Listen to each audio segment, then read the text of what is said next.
भालू जैसे कौन थे? वो जामवन जी थे जो राम की सेना में थे। और मणि को लेकर इनसे युद्ध करने लगे। युद्ध करते करते भगवान ने एक दिन जोर का मुक्का मारा, उनकी हड्डी पसली एक हो गई। समझ गई साक्षात मेरे प्रभु श्री राम है। देखो मुक्का पहले भी मार सकते थे, लेकिन भगवान ने बहुत दिन तक युद्ध किया। ऐसा क्यों? क्योंकि जब भगवान ने रावण कुंभकर्ण को मारा तो जामवन जी के मन में आया कि इनमें कितना बल है, दो दो हाथ देखना चाहिए, दो दो हाथ देखना चाहिए। तो भगवान से बोले प्रभु दो दो हाथ हो जाएं। भगवान ने कभी नहीं, मर्यादा का अवतार है, द्वापर तुम्हारी इच्छा को पूरा करेंगे। अगर भगवान छूटते मुक्का मार देते तो उनके अंदर की युद्ध की इच्छा जो है वो समाप्त नहीं होती। इसको बोलते युद्ध इच्छा, वो समाप्त नहीं होती। भगवान ने युद्ध की इच्छा को समाप्त कर दिया। कहा प्रभु कैसे आना हुआ? भगवान बोले क्या बताएं जी, हमको तो झूठा कलंक लग गया है, इस मणि के चक्कर में हमको मणि दे दो और कलंक से दूर कर दो। जामवन जी ने कहा प्रभु मणि हम आपको दे तो दें, लेकिन ऐसे नहीं देंगे, तरीके से देंगे। जामवन जी ने कहा प्रभु जब आप राम बने तब आपकी सेना में थे, तब से लेकर आज तक हमारे मन में आपके प्रति एक भाव है। क्या भाव है? भाव ये है कि हम आपको अपना बेटा बनाना चाहते हैं, आपको अपना बेटा बनाना चाहते हैं। देखो मैंने आपसे कल भी कहा था, संबंध बनाना हो तो भैया परमात्मा से बनाओ, दुनिया से मत बनाओ। तो बोले बेटा कैसे बनाओगे? बोले हमारी एक बेटी है जिसका नाम है जामवती, उसके साथ अगर विवाह कर लोगे तो हम समझेंगे तब आपसे हमारा संबंध जुड़ जाएगा। तो भगवान का दूसरा विवाह जामवती के साथ में हो गया। दहेज में भगवान मणि लेकर आए, जो दहेज में मणि लेकर आए,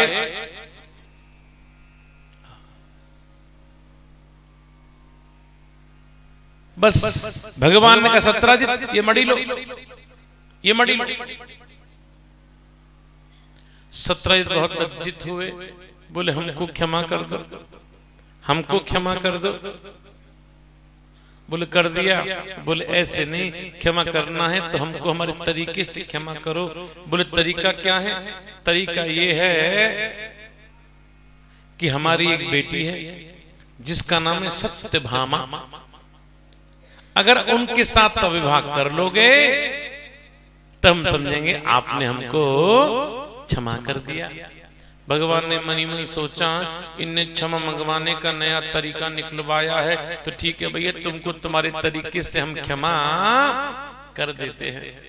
भगवान का तीसरा विवाह सत्यभामा जी के साथ में हो गया। दहेज में मणि देना चाहते थे, लेकिन भगवान ने मणि नहीं दी। भगवान ने मणि क्यों नहीं ली? भगवान ने सोचा अगर हमने मणि ले ली, अगर हमने मणि ले ली तो महाराज कहीं केस नहीं हो जाए दहेज का, है ना? मैंने आपसे कहा था ना महाराज, मैंने आपसे कहा था ना, दहेज लेना और देना दोनों अपराध है। अगर लड़की वाली झूठ मूठ को खबर कर दें तो महाराज तुरंत 498 लग जाती है। बोलो राधे राधे, है ना? तुरंत जेल है, तुरंत जेल है महाराज। इसलिए माताओं को कष्ट देना दहेज के लिए अपराध है। छूटते ही महाराज, छूटते ही बंद हो जाता है। एक निवेदन है, किसी की होंडा सिटी गाड़ी 1253 है, जिसकी भी हो भैया वो उठा ले, नहीं तो उस गाड़ी को पुलिस वाले टो करके ले जाएंगे, रास्ता जाम हो रहा है। आप में से किसी की है? आपकी साइड से कर दीजिए, चाबी दे दीजिए, उनको हटा दे। चलो चलो बात एक बार भाव से राधे राधे बोलो, जोर से बोलो और जोर से बोलो। भगवान को झूठा कलंक क्यों लगा? क्योंकि भगवान ने एक बार भादों के चौथ का चंद्रमा देख लिया था। स्थिति के दिन जा रहे थे गणेश जी, गणेश जी के पैर फिसल, चंद्रमा ही करके हंसने लगा। गणेश जी बोले हम गिर पड़े, हमको देखकर हंसते हो, जाओ हम तुमको श्राप देते हैं, जो तुमको देखेगा आज के दिन उसको झूठा कलंक लग जाएगा। भगवान ने गलती से देख लिया था। हमारे ब्रज में ऐसी कहावत है, अगर गलती से कोई चंद्रमा देख लेता है तो कलंक लग सकता है, कलंक नहीं लगे इसलिए चंद्रमा को ईंट पत्थर फेंक कर मारने चाहिए, जिससे कलंक लगता नहीं है। देखो भैया, ईंट पत्थर फेंक कर मारना, कहीं ऐसा नहीं हो कोई पत्थर किसी पड़ोसी की खोपड़ी में लग जाए, तुमको दूसरा कलंक लग जाएगा। बोलो राधे राधे। हमारे ब्रज में इसको पत्थर चौथ भी कहते हैं, भाटा चौथ भी कहते हैं ब्रज में। भगवान का चौथा विवाह कालिंदी के साथ में हुआ, फिर मित्रविंदा के साथ में हुआ, फिर नागचती के साथ में हुआ, भद्रा के साथ में हुआ, लक्ष्मणा के साथ में हुआ। ये भगवान की 8 पटरानियां। कहते हैं भौमासुर एक असुर था जिसकी कैद में 16,100 कन्याएं बंदी थी। भगवान आज सत्यभामा के साथ में जाते हैं और भौमासुर का वध कर देते हैं। सत्यभामा के साथ में ही क्यों जाते हैं? देखो, सत्यभामा भूमि की अंशरूपा अवतार है, भूमि की अंशरूपा अवतार है, और ये जो असुर था ये भूमि का पुत्र था। इतनी राजकन्याओं को बंदी बना रखा था भौमासुर ने। भगवान ने सोचा इतने दिन पराए राजा की कैद में रही हैं, इनके साथ कौन विवाह करेगा, इनका जीवन तो नष्ट हो जाएगा।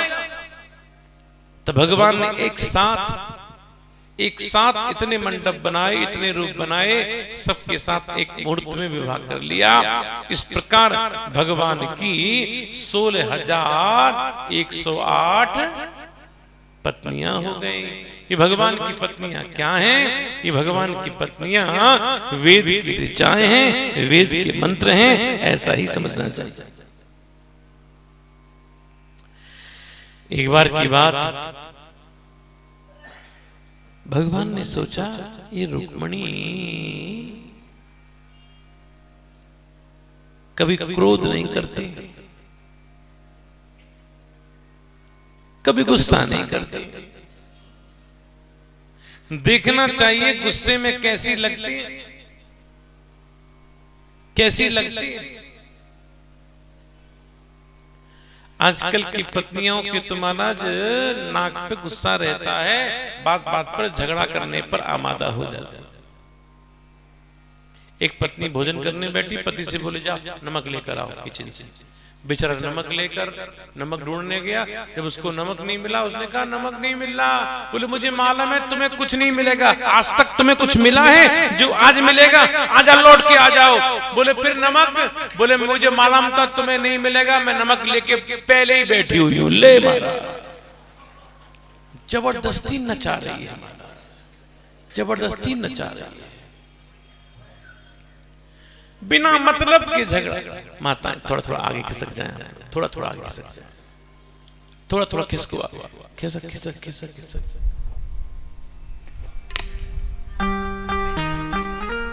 भाई लोग भी खिसक जाओ, आप ध्यान देंगे।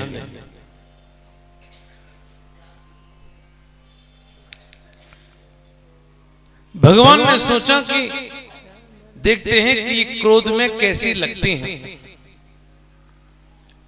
भगवान छेड़ने लगे, बातें नहीं करें। भगवान ने कहा देवी आपसे एक बात कहें, कहिए।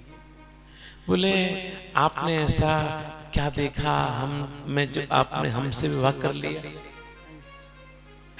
रुक्मिणी जी कुछ नहीं बोली। भगवान ने कहा आपके विवाह के समय पर बड़े बड़े राजा आए थे, तुम विवाह किससे भी कर लेते, आपने हमसे विवाह क्यों किया?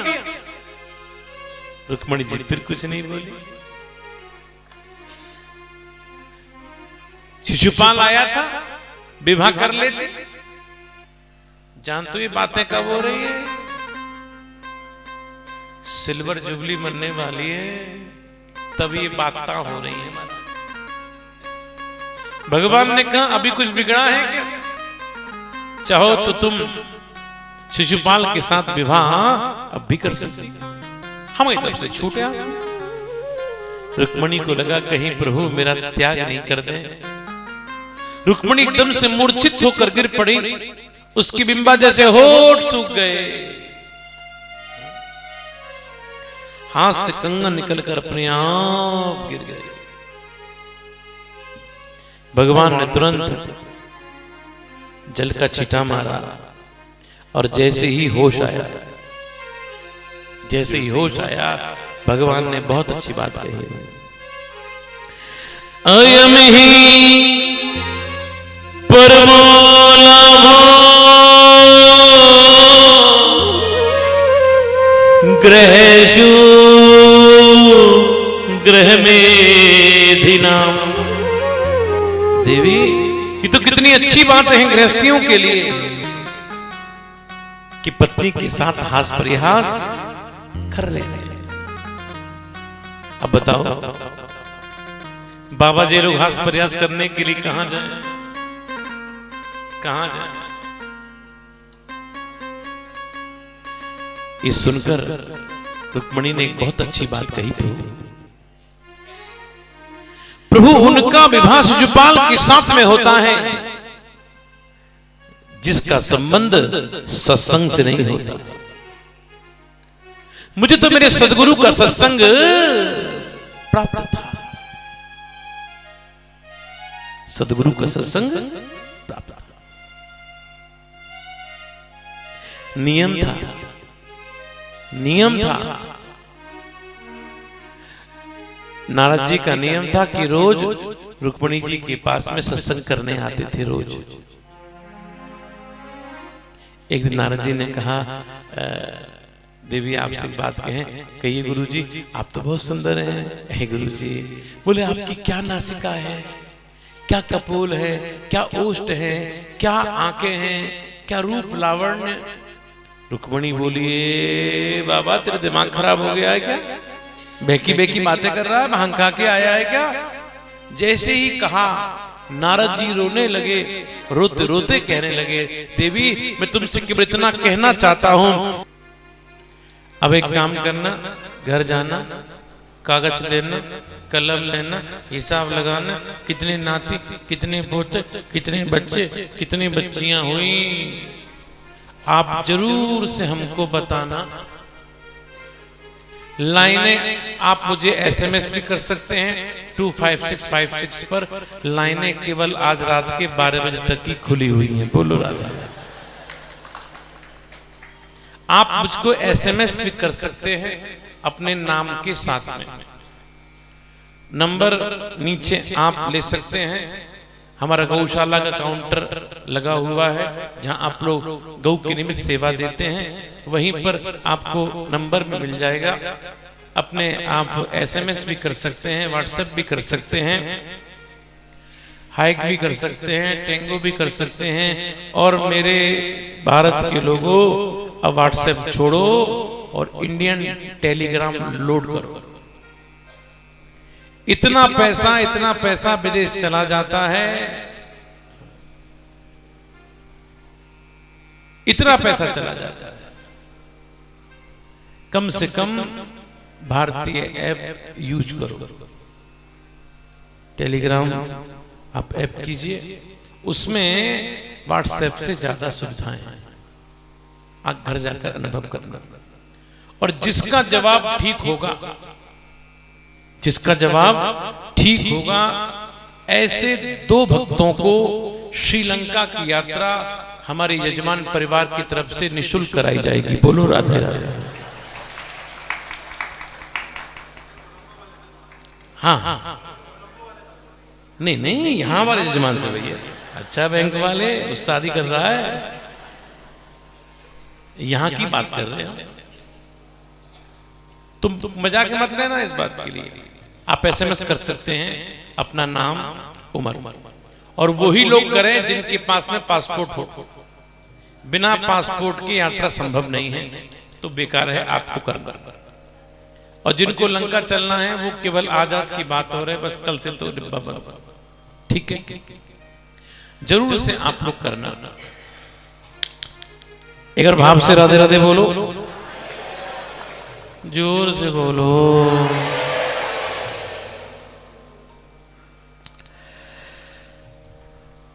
हम लोग भगवान के भक्त के चरित्र में प्रवेश करेंगे। मेरा निवेदन है हमारे मंदिर के आदरणीय प्रधान जी से कि वो कुछ शब्द जरूर कहें मंच पे आकर। आइए प्रधान जी जल्दी से। जय श्री राधे, जय जय श्री राधे, जय जय श्री राधे। मैं महाराज जी से तो पहले का मैं प्रधान का रूप तो नहीं गया, सेवादार का रूप। चलो ठीक है। आदरणीय स्वामी जी प्रधान सेवक, प्रधान सेवादार। अच्छा, प्रधान वहां भी जुड़ा हुआ है। सेवादार अच्छा लगता है, प्रधान सेवक। अच्छा ठीक है। आदरणीय स्वामी जी और सभी उपस्थित संगत प्रभु की मैं सबको श्री राधे राधे बोलता हूँ। मैं श्री सनातन धर्म प्रचारणी सभा के अपने सभी एग्जीक्यूटिव मेंबर, हमारे मंत्री महोदय जो आजकल थोड़ा वायरल की वजह से बीमार चल रहे हैं, वो आने रहे कुछ 10 दिन से, उनको दोबारा वायरल हो गया। उन्होंने मुझे स्पेशल ये बात कही कि मेरी तरफ से स्वामी जी को बहुत बहुत मुबारक देना, बड़ी सुंदर कथा कर रहे हैं। उन्हें कैसे पता? उन्हें इसलिए पता है जी, उनको रोज मेरी टेलीफोन से बात हो जाती है। ठीक है। और उनको प्रसाद भी मैं भेज देता हूं। प्रसाद अच्छा था इसलिए कह रहे हैं, ये अपनी तरफ से बोल रहे हैं। और मैंने जो स्वामी जी की कथा सुनी, कुछ ऐसे प्रसंग नए नए सुने जो बड़ा आनंद आया। जैसे उदाहरण के तौर पे महाभारत जी की कोई कथाएं इन्होंने सुनाई। बहुत अलग अलग तरह से संत आते हैं, ये चीज़ें नहीं सुनाते जो इन्होंने सुनाई, और आपने भी इनका बहुत आनंद उठाया होगा। मैं आपकी तरफ से और सनातन धर्म प्रचारणी सभा पूरी जो कमेटी, एडवाइजरी कमेटी की तरफ से मैं स्वामी जी को बहुत बहुत मुबारक देता हूँ। और ये आशा करता हूँ कभी मौका लगे तो हम आपको बनाए और दोबारा कथा करने आए हमारे मंदिर में, प्रारंभ में। तो आपका बहुत बहुत धन्यवाद। हमारे आगे वाले आने के समय में एक राम कथा का समय हमें नेक्स्ट वीक मिलेगा, जिसमें स्वामी प्रेम भूषण महाराज जी की तरफ आ रहे हैं। और 4 अप्रैल की एक हमारी कथा ऑलरेडी बुक्ड है, भक्तमाल कथा, शायद आपने पीछे सुनी होगी। वो आज आरंभ हो रही है श्री सनातन धर्म मंदिर शंकर रोड पे, 5 दिन चलेगी। अभी बिरला मंदिर उन्होंने ख़त्म करी है और अभी आज से उनकी आरंभ हुई है। ये 4 अप्रैल को उनकी कथा 4, 5, 6, 7, 8, 9 5 दिन चलेगी। आप सभी से निवेदन कि आप सभी आएँ और उसका लाभ उठाएं। मैं श्री हमारे जो मंदिर के जजमान बने हैं गुप्ता जी का भी बहुत आदर धन्यवाद करता हूँ। धर्म कर्म में इनका बहुत ध्यान रहता है। भगवान इनके परिवार को बहुत शक्ति दे और खूब ऐसे आयोजन करते रहें, ये मैं भगवान के आगे यही प्रार्थना करता हूँ। मेरे को कुछ बोलना तो आता नहीं, स्वामी जी ने मुझे खड़ा कर दिया। जो आप अच्छी चीज़ें आप बता सकते हो, मेरे बस में तो नहीं। जो भगवान आपके बस में है, वो थोड़ा सा प्रसाद जाते हुए हमें देते जाना। बोलो भंके बिहारी लाल की जय जय श्री राधे, जय जय श्री राधे, जय जय श्री राधे। स्वामी जी आपका मैं बहुत धन्यवाद।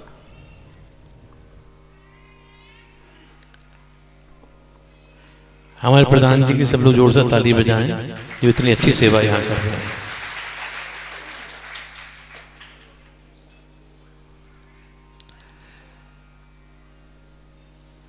दिल्ली में बहुत सी सनातन धर्म कैसे स्थान हैं, ज्यादा तो नहीं, कुछ स्थानों पर जाना भी हुआ, दर्शन करने भी गया, कथा का सौभाग्य भी मिला। लेकिन आपके नारायणा में मंदिर, उसकी व्यवस्थाएं मुझको सबसे उत्तम लगी, दिल से कह रहा हूं, दिल से कह रहा हूं। और ऐसे ही हमारे मंदिर के सेवादार काम करते रहें, सेवा करते रहें और भक्तों को भगवान से जोड़ते रहें, ऐसी कामना करते हैं।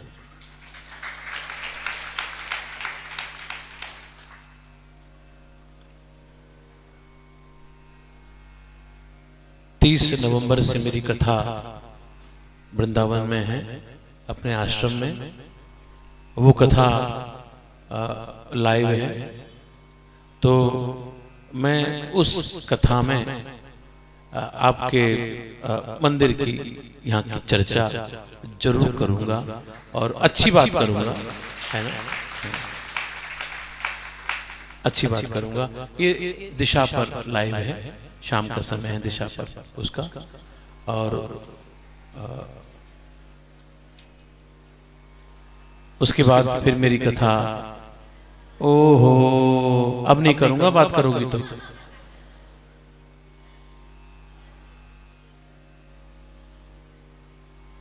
ध्यान दें,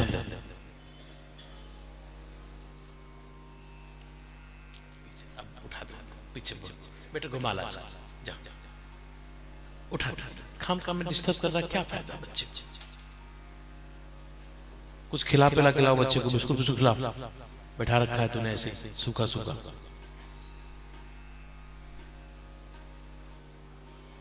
बच्चे को कितने तुम ऐसे ठूस के बैठा सकते हो? बड़े ही नहीं बैठ रहे हैं, बड़े ही नहीं बैठे, बच्चा कैसे बैठे?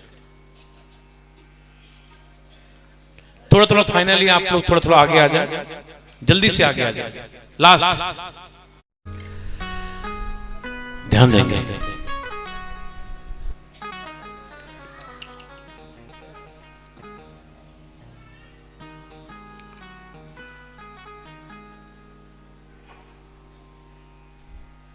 भगवान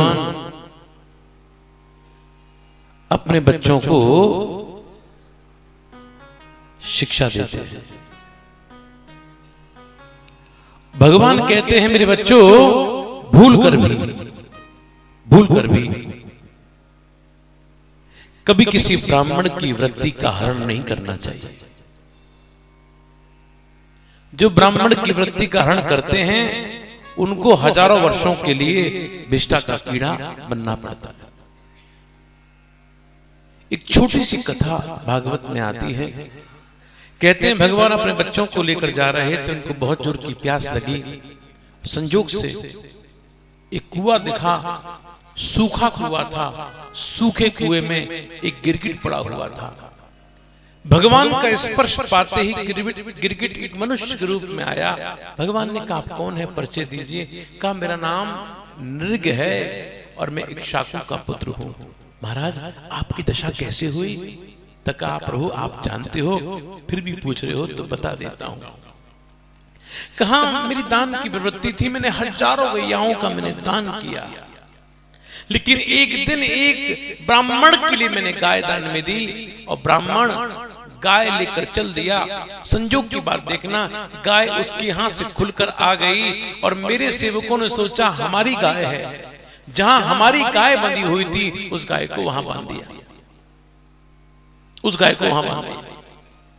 अगले दिन क्या हुआ, दूसरा ब्राह्मण जब गाय मांगने के लिए आया तो गलती से मैंने उसी गाय को दूसरे ब्राह्मण के लिए दान में दे दिया। पहला वाला ब्राह्मण गाय ढूंढता ढूंढता आ रहा था, उसने कहा ये गाय तो मेरी है। बोले नहीं, मुझको राजा ने दी है, मुझे कल दी थी, चलो राजा के पास। तो पहले वाले ने कहा, बोले महाराज कमाल करते हो, ये गाय आपने कल हमको दान में दी और आज आपने इसको दे दी, ये अच्छी बात नहीं है। तब राजा ने कहा भाई हमसे गलती हो गई, आप दूसरे वाले से कहा भैया इस गाय को इनको दे दो, हम आपको 1000 गाय देंगे। नहीं मैं तो यही लूंगा। पहले से कहा भैया तू छोड़ दे, बोले नहीं मैं तो यही गाय दूंगा। राजा नृग ने कहा महाराज मेरा अंतिम समय चल रहा था, जब मैं मरा यमराज के पास में पहुंचा